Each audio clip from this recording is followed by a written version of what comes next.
आज सरकारी कंपनी बिकने के पीछे के आपको पीछे राज बताते हैं। देखिए,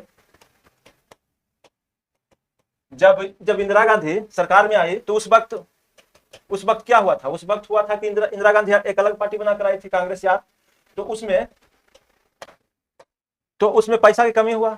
पैसा की कमी हुआ तो एक आइडिया आया संजय गांधी को, एक कार का कंपनी खोला जाए, और अवैध रूप से इन्हें लाइसेंस भी मिल गया, जिस पर हो हंगामा हुआ।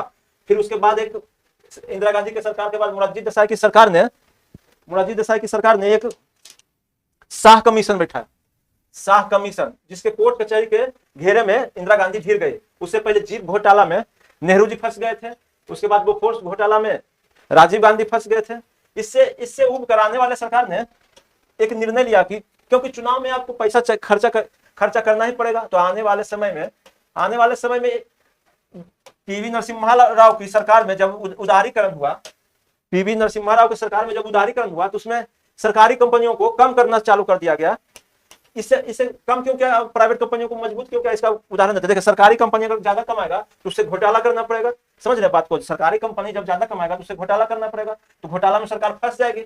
अगर सरकारी कंपनी को कमजोर कर देंगे तो प्राइवेट कंपनी ज्यादा कमाएगा, तो प्राइवेट कंपनी ज्यादा कमाएगा तो चंदा में तो सरकार फंसेगी नहीं, क्योंकि चंदा के लिए तो चंदा दे रहा। घोटाला से बचने के लिए एक उदाहरण देते हैं, बीएसएनएल को मनमोहन की सरकार ने 2G का मान्यता नहीं दिया। आप लोग देखे होंगे, ए राजा 2G घोटाला में जेल गए थे।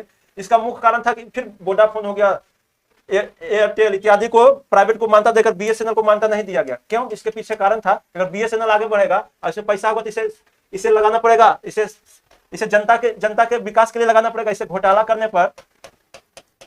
करने पर फंसा जाएगा, जैसे ये राजा फंसा। तो जैसे कि एयरटेल इत्यादि वोडाफोन, अगर कंपनी आगे बढ़ेगी तो उससे क्या फायदा होगा? उससे तो पैसा कमाएगी तो हमें चंदा देगी, जिस कंपनी को सपोर्ट करेंगे। इसीलिए बीएसएनएल को 2G का मान्यता नहीं दिया गया। लास्ट में बिना नेट का बीएसएनएल दम तोड़ने लगा और प्राइवेट कंपनियां आगे बढ़ने लगी। ऐसे बहुत सारे कंपनियां, हम आपको एग्जांपल के तौर पर एयर इंडिया कंपनी ले लीजिए। एयर इंडिया क्या हुआ? उसको ज्यादा सुविधा देने नहीं लगा सरकार, जानता था कि